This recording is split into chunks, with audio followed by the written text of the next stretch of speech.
வினோபா கையில பத்திரம் பண்ணி கொடுத்தது ராஜா கொண்டு தான் கொடுத்திருக்கிறாரு. அது ஒன்றும் சாதாரணமான சமாச்சாரம் இல்லை இல்லையா? அன்னைக்கு பட்டாவுக்கு ஏதாவது நிலம் கிடைக்குமா தொழாவிட்டு இருக்கிறது தான் முக்காவாசி குடும்பம் இருந்திருக்கும். அன்னைக்கு ராஜா கொண்டு ஒரு நிலத்தை கொடுத்திருக்காரு அப்படிங்கிறது வந்து மகிழ்ச்சிக்குரிய விஷயம்.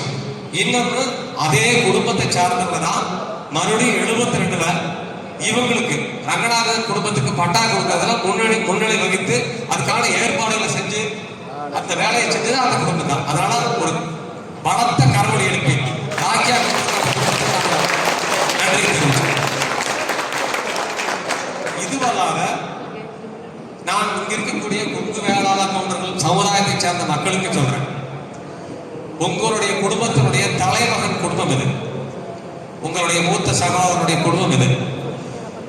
காலச்சூழல்ல அவர்கள் பொருளாதார ரீதியாக ஒதுக்கப்பட்டு ஒரு தனி சமூகமாக இன்றைக்கு இருந்தாலும் கூட கொங்கு நாவிதர் என்பது கொங்கு வேளாள சமூகத்தில் சாதியில் குடும்பத்தில் ஒருவருங்கிறத நீங்க பதிவு வச்சுங்க. அதுக்கு என்கிட்ட ரெக்கார்டு இருக்குது. அது ரெண்டாவது விஷயம்.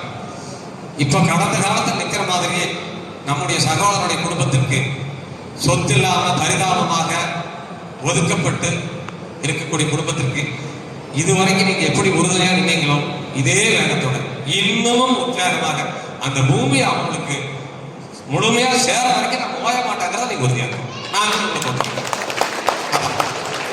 இது வந்து ஏதோ ரங்கநாதன் அவர் இறந்து போயிட்டார் அவருக்கு சம்பந்தப்பட்டது அல்லது பணம் உட்கார்ந்து இருக்கிறாங்க வயசானவங்க அப்படி அல்ல.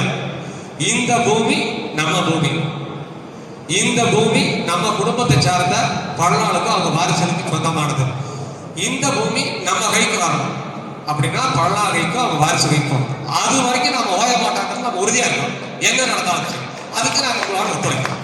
முழுமையாக நானும் எங்களுடைய அமைப்பை சார்ந்த முழுமையாக நாங்கள் ஒத்துழைக்கிறோம்.